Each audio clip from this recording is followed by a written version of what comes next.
Neste mês, a Constituição brasileira completou 36 anos. Uma Constituição cumpre 3 funções principais. A primeira, assegurar o governo da maioria. A segunda, preservar o Estado de Direito. E a terceira, proteger e promover os direitos fundamentais. No Brasil, assim como na maior parte das democracias ao redor do mundo, o Supremo Tribunal é o guardião da Constituição e o seu intérprete final.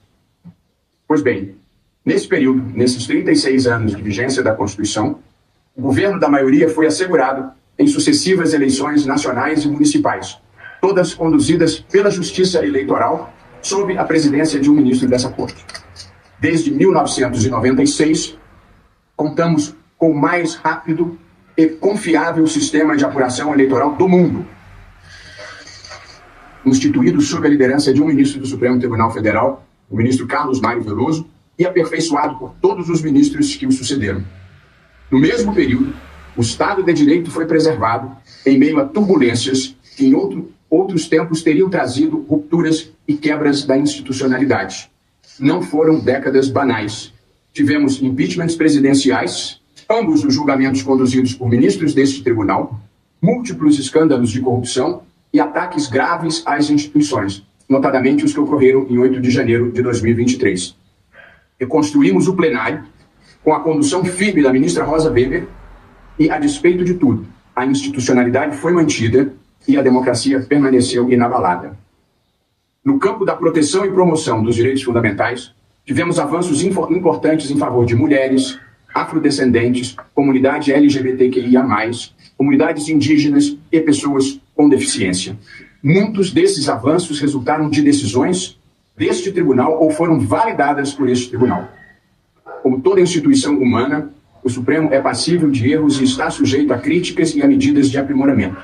Porém, se o propósito de uma Constituição é assegurar o governo da maioria, o Estado de Direito e os direitos fundamentais, e se o seu guardião da Constituição é o Supremo, chega-se à reconfortante constatação de que o Tribunal cumpriu o seu papel e serviu bem ao país nesses 36 anos de vigência da Carta de 1988. Nós decidimos as questões mais divisivas da sociedade brasileira, num mundo plural. Não existem unanimidades. Porém, não se mexe em instituições que estão funcionando e cumprindo bem a sua missão por injunções dos interesses políticos circunstanciais e dos ciclos eleitorais. As constituições existem precisamente para que os valores permanentes não sejam afetados pelas paixões de cada momento. Nós aqui seguimos firmes na defesa da democracia, do pluralismo e da independência e harmonia entre os poderes. Escutamos há algum tempo atrás, aqui nesta reunião, um parlamentar, talvez inquieto, porque não pode se contrapor aos resultados do governo federal. Eu estou falando do combate à fome, retirando milhões de brasileiros da situação de fome. Eu estou falando do menor desemprego do último período. Eu estou falando do controle isso não é questão de ordem, presidente. Isso não é questão de ordem, com todo respeito, Érica. Questão de ordem ou propaganda de governo? Eu não estou entendendo qual que é o objetivo. Deputados, por gentileza, vamos permitir que a deputada conclua a sua questão de ordem? É isso, é que eles não se controlam, né? Eles não se controlam porque não conseguem, combater aquilo que está acontecendo neste governo, inclusive de respeito à própria democracia. E nós escutamos um parlamentar fazer uma série de impropérios, de agressões ao presidente da República, porque não conseguem fazer a discussão de ideias. Não conseguem, porque a discussão de ideias vai mostrar que nós vivenciamos no governo anterior um processo de anulação do outro, um processo de genocídio, inclusive, através de mais de 700 mil pessoas que tiveram suas vidas ceifadas. Não. Ela está fazendo o que ela está nos acusando. Presidente, eu vou dizer, então, portanto... Por gentileza, presidente, eu queria que assegurasse o meu tempo, porque, inclusive, é contra o regimento... Vossa Excelência citou o artigo 73. Qual o inciso Vossa Excelência citou? Presidente, eu estou falando do inciso 12º. Nenhum deputado poderá referir-se de forma descortês ou injuriosa a membros... Presidente, eu gostaria de respeito. Até porque isso é contra o Código de Ética e o próprio regimento interno. Então, portanto, não há que se permitir que nós tenhamos aqui esse tipo de ferimento ao regimento interno, para além do ferimento à própria Constituição e também do próprio Código de Ética, que se fala ou autoridades constituídas deste e dos demais poderes da República. O Código de Ética também ele é claro, que diz que é dever do parlamentar tratar com respeito e independência os colegas, as autoridades, os servidores da casa e os cidadãos aos quais mantenha contato no exercício da atividade parlamentar. Então, portanto, o que se tem aqui é uma tentativa de desqualificar o presidente da República, porque não se consegue fazer o debate de ideias. E aqui se fere o regimento interno. Não é possível que nós não tenhamos um nível de civilidade nos debates nesta casa e que nós possamos escutar passivamente um parlamentar desqualificar o presidente da República, agredi-lo com ofensas, ferindo o Código de Ética, ferindo o próprio regimento interno. E atribuo eu a este ímpeto de tentar desqualificar, de ofender, já diz Sócrates, né, que a violência é sempre a arma dos fracos. Essa violência verbal é porque não consegue fazer a discussão de ideias, porque todas as ações do governo de Luiz Inácio Lula da Silva são ações que estão abraçando o povo brasileiro. A PEC, eu vou ler a proposta contida no parágrafo 4º do artigo 102. Nas decisões do Supremo Tribunal Federal, no exercício da jurisdição constitucional em caráter concreto ou abstrato, se o Congresso Nacional considerar que a decisão exorbita do adequado exercício da função jurisdicional e inova o ordenamento jurídico como norma geral e abstrata, poderá sustar os seus efeitos pelos votos de 2/3 dos membros de cada uma de suas casas legislativas, pelo prazo de 2 anos, prorrogável uma única vez por igual período, por mais 2 anos. E o parágrafo 5º, em caso de utilização da prerrogativa prevista no parágrafo 4º, o Supremo Tribunal Federal somente poderá manter a sua decisão pelo voto de 4/5 de seus membros. Até onde vão meus conhecimentos, nunca vi esse número previsto. Aqui na Câmara, a previsão é razoável, né? Para 2/3 dos membros. Na verdade, com isso, colegas parlamentares, pessoas que estão aí nos ouvindo, em sintonia e sempre com a sociedade brasileira, o que nós estamos fazendo aqui, na verdade, se aprovar esse projeto, é uma tentativa de golpe. É um golpe. É cercear totalmente o Poder Judiciário e o Supremo Tribunal Federal. E nós sabemos que a direita no Brasil tem uma tradição golpista. É lembrarmos a sua liderança maior, inclusive, talentoso, Carlos Lacerda. É lembrarmos a tentativa de golpe contra Getúlio Vargas em 1954, levando o líder brasileiro ao suicídio para impedir o golpe. Tentativa de golpe em 1961 pela direita. Tentativa de impedir a posse do vice-presidente João Goulart quando renunciou Jânio Quadros. Resistência na sociedade brasileira, resistência também na área militar, com o comandante do 3º Exército em Porto Alegre. A tentativa de golpe não vingou e houve um acerto com o presidente João Goulart assumindo no regime parlamentarista, feito à última hora. Em 1964, a direita deu o golpe, em sintonia com as Forças Armadas naquele período, e desgovernaram o país por muitos anos. Ditadura, violência, prisões arbitrárias, censura aos meios de comunicação, professores acadêmicos aposentados, muitos presos e levados ao exílio. Um período triste na história do Brasil, que se agravou, como eu disse aqui, reitero, no dia 13 de dezembro de 1968, com o ato institucional número 5. Toda essa gama direitista estava voltada contra as forças de esquerda, inclusive os setores democráticos de esquerda. E aqui, para dizer bem clara a minha posição em relação ao que nós estamos debatendo aqui, porque esse projeto é isso. O que nós estamos debatendo com essa emenda constitucional é o futuro do Estado democrático de direito no Brasil. Aprovar essa emenda, essa proposta de emenda à Constituição Federal é abrir o caminho para uma nova ditadura no Brasil, ou para uma situação de conflito que levará certamente ou poderá levar a situações extremadas, que nós não queremos. Nós queremos consolidar no Brasil o Estado democrático de direito. Queremos consolidar no Brasil os direitos fundamentais.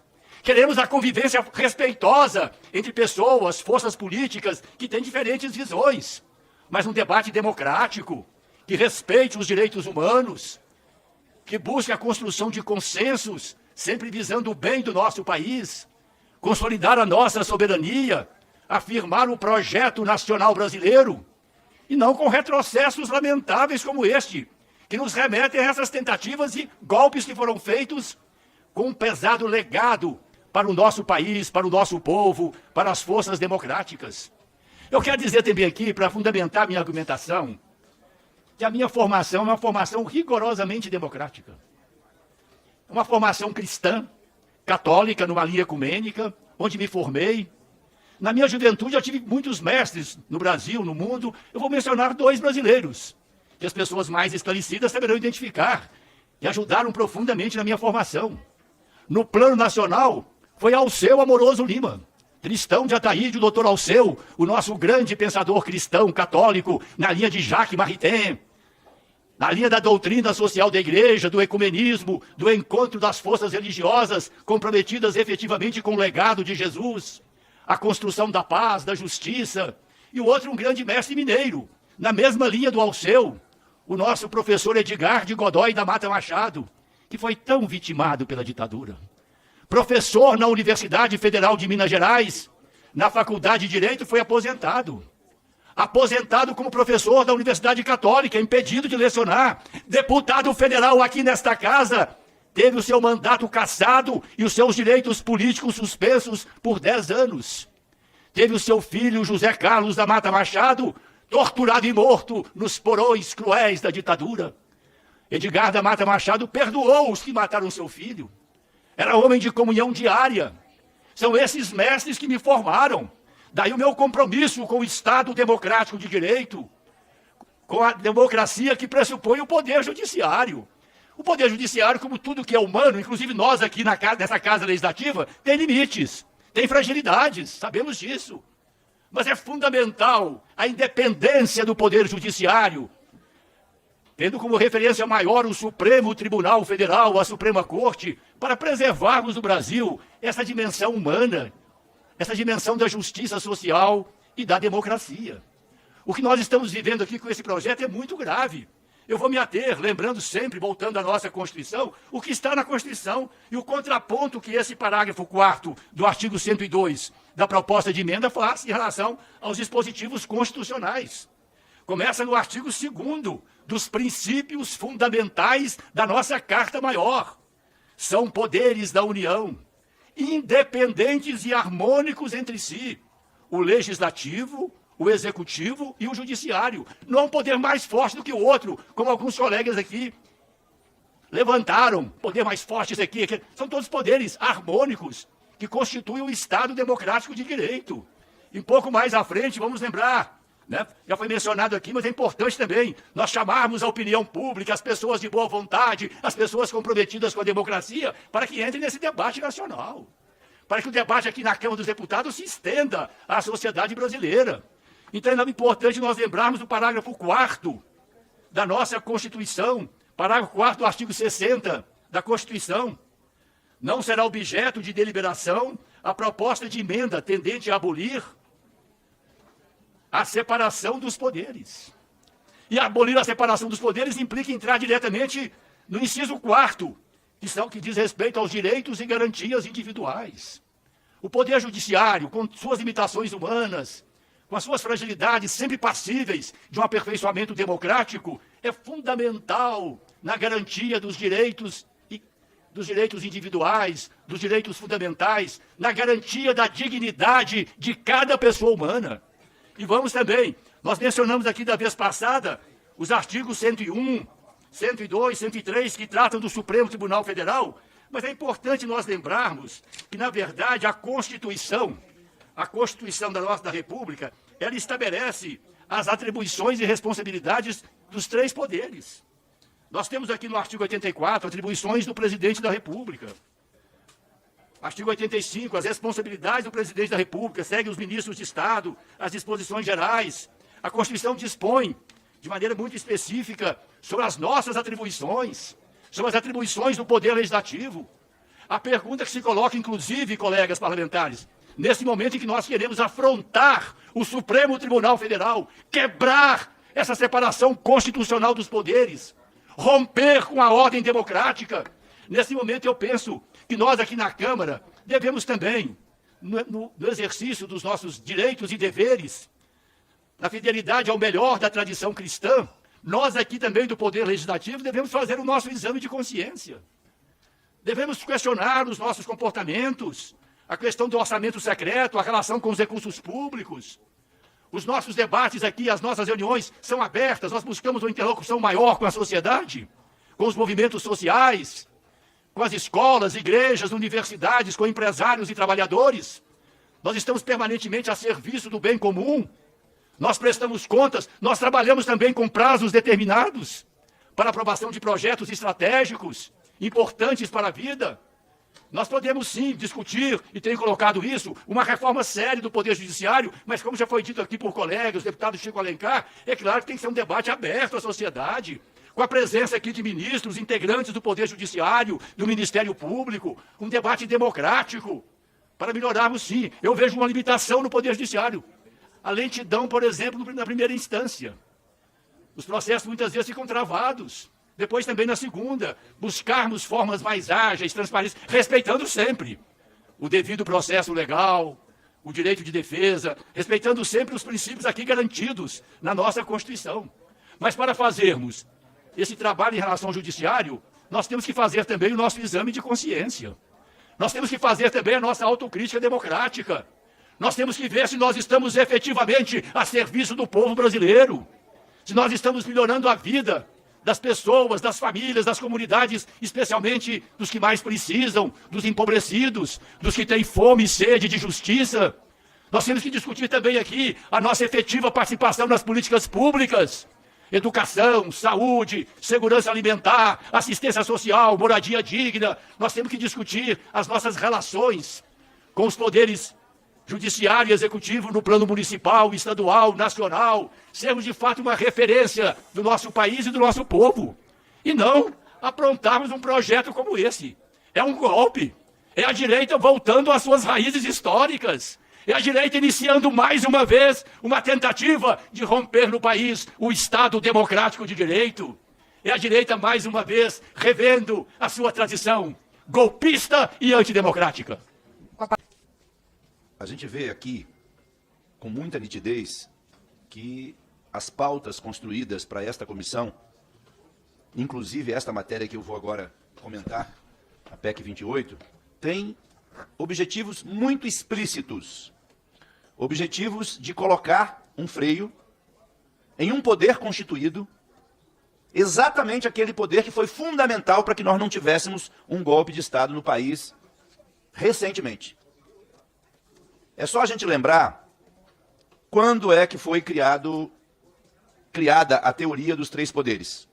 Está lá no Espírito das Leis, Montesquieu, século XVIII. Esta obra foi publicada em 1748, pelo francês Montesquieu. E ele defendia a separação dos poderes, exatamente para que nós tivéssemos um equilíbrio e nós não tivéssemos ditaduras. Ele era um crítico do absolutismo. Ou seja, ele era crítico do poder tirano dos reis. E a proposta de Montesquieu, com as adequações que tivemos ao longo de séculos, permanece até hoje, exatamente para salvaguardar o equilíbrio entre os poderes e para evitar o poder tirano, o poder absoluto. Ou seja, para evitar as ditaduras. O que nós queremos? Nós queremos um judiciário forte ou fraco? A quem interessa o judiciário fraco? A quem interessa? Eu pergunto aqui. A quem interessa? Um judiciário acovardado. Um judiciário que tem as suas decisões anuladas, sustadas pelo Poder Legislativo, com todo o respeito que tem ao deputado Lafayette Andrada. Mas é preciso dizer aqui o contrário do que ele disse. Se é verdade o que ele disse, que o Poder Judiciário não pode exorbitar das suas funções, das suas atribuições, tampouco o Poder Legislativo pode exorbitar das suas prerrogativas e das suas funções constitucionais. Ou nós queremos fazer uma parte da sociedade brasileira crer que isso aqui não é exorbitar naquilo que é papel do Legislativo, deputado Domingos Sávio. Porque é uma proposta flagrantemente inconstitucional. E eu vou levantar apenas duas razões para fundamentar o que eu estou dizendo. Primeiro, nós precisamos considerar que não será objeto de deliberação a proposta de emenda tendente a abolir o artigo 60, parágrafo 4º da Constituição Federal, por se tratar de uma cláusula denominada cláusula pétrea. E no inciso 3º diz a separação dos poderes. Ou seja, o Constituinte, quando elaborou a Carta Magna, preventivamente já assinala no artigo 60, artigo 4º, que quando se tratar da separação de poderes, sequer a proposta pode ser objeto de deliberação. O presidente desta casa, aliás, eu quero deixar um recado aqui para o presidente Lira. O presidente Lira sequer deveria deixar tramitar uma proposta como essa. Caberia à mesa diretora da casa interromper a tramitação desta proposta, porque ela, de acordo com a nossa Constituição Federal, de acordo com a Carta Magna, ela sequer deveria ser objeto de deliberação. Sequer poderia ser deliberada nesta casa. Porque há aqui uma ofensa grave, ou melhor, uma ofensa gravíssima ao artigo 60, ao parágrafo 4º da Constituição Federal. E neste caso, por se tratar de cláusula pétrea, deputado Chico Alencar, sequer esta comissão poderia discutir e debater. Discutir pode, deliberar não. Está na Constituição Federal. Não sou eu que estou dizendo.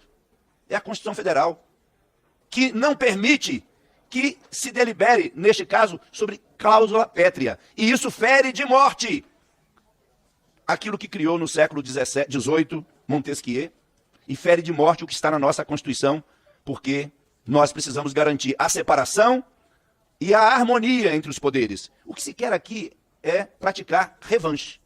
É revanchismo. É revanchismo contra um poder. Quer-se apequenar um poder.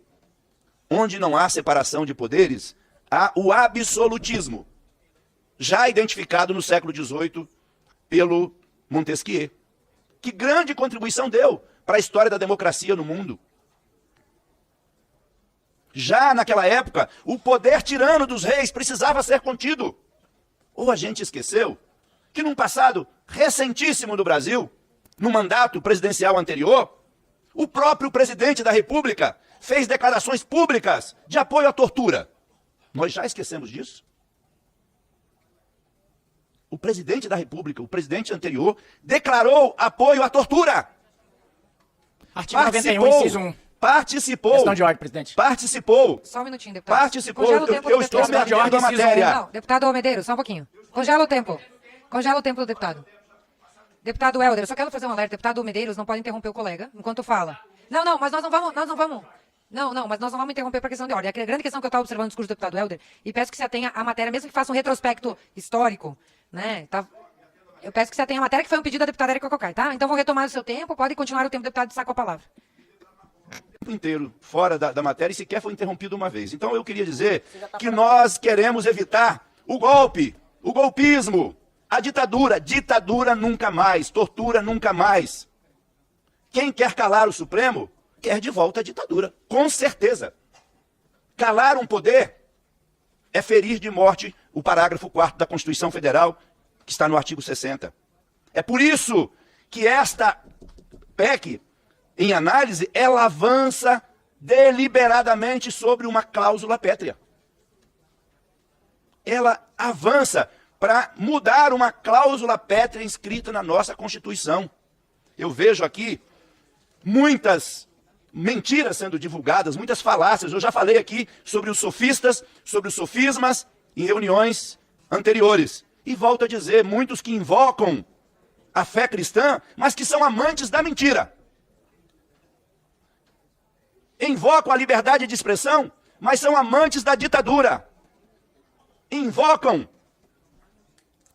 o direito de falar o que quiser e são amantes do golpismo e da ditadura. Quem quer a separação, quem não quer a separação dos poderes, quem quer enfraquecer qualquer um dos poderes, quer, na prática, um regime absolutista. Quer, na prática, um regime ditatorial. Por isso, essa proposta, que sequer deveria ser examinada por esta comissão, fica aqui o meu agravo ao presidente da casa, que não deveria ter permitido tramitar uma proposta como essa. Se alguém acha que isso vai prosperar, está redondamente enganado. Por mais que vocês consigam ter aqui a maioria nesta comissão, nós ainda vamos ter outros espaços de debate. Presidente, é impossível. Ele já me cobrou 30 segundos. Não, olha, eu peço que seja reposto o meu tempo. Não Deputado, dá. É uma falta, não, é uma falta de respeito. É uma falta de respeito. Deputado Zé Medeiros, eu peço que mantenha o respeito para quando o uso ele da palavra fala, do eu colega. ouço atentamente. O senhor vai ter a oportunidade de falar, quando deputado Zé Medeiros. Deputado Helder, pode continuar. Quando ele fala o que ele quer, eu ouço atentamente, mesmo discordando. Então, há aqui uma intenção de apequenar um poder do Estado Democrático de Direito. Então, o que nós queremos é garantir que cada poder exerça as suas atribuições e as suas missões inscritas na Constituição. E muitas vezes, as manifestações do Supremo Tribunal Federal, que também, obviamente, comete os seus erros, ninguém é perfeito, né? Quem for perfeito, atire a primeira pedra, porque ninguém é perfeito, mas a verdade é que este poder, muitas vezes, dá margem para que o STF se pronuncie. Neste caso, aqui está o exemplo mais claro. Nós estamos chamando o STF a se pronunciar, porque nós estamos ferindo de morte o parágrafo 4, inciso 60 da Constituição. Esta proposta, ela avança absurdamente para alterar uma cláusula pétrea. Então nós queremos o quê? Queremos aprovar uma medida como esta, uma proposta como essa, e queremos que os ministros do STF assistam e deixem o Congresso fazer o que quiser. Nem o STF pode tudo, nem o Congresso Nacional pode tudo, e nem o Poder Executivo pode tudo, graças a Deus. Porque se um dos poderes pudesse tudo, nós teríamos a ditadura. Foi por isso que lá no século XVIII, Montesquieu lançou o livro O Espírito das Leis, um tratado político que apresenta como uma proposta para equilibrar e não haver ditadura a Constituição de 3 poderes. A gente não pode esquecer que muitos que estão aqui defendendo essa proposta fizeram parte de movimentos que propuseram o fechamento do STF. Fizeram parte de movimentos, não estou falando todos, viu? Mas alguns. É só olhar nas redes sociais, é só olhar nos vídeos que circulam. Defendem o regime militar no Brasil, a volta da ditadura militar. Então é sobre isso que nós estamos falando. É sobre isso. Eu gostaria muito que nós estivéssemos debatendo aqui outros temas, mas esses são os temas que o grupo que tem maioria na CCJ hoje quer discutir. Quer discutir anistia para quem cometeu crime político, quer cercear e quer inibir, quer intimidar o STF. Com que objetivos? E aí eu vou encerrar o meu pronunciamento aqui fazendo algumas perguntas. Uma que eu já fiz. A quem interessa enfraquecer o STF? A quem interessa? Lula não é. A quem interessa? Segundo, a quem interessa aprovar uma PEC flagrantemente inconstitucional que avança sobre cláusula pétrea, sabendo que se isso acontecer no plenário da Casa, nós teremos uma nova manifestação do STF. A quem interessa isso? A impressão que dá é que muitos aqui estão falando para suas bolhas. Não estão falando para o povo brasileiro. Inclusive, estão aqui interessados em ampliar o seu capital eleitoral. Não é para tratar de temas que são essenciais para a população.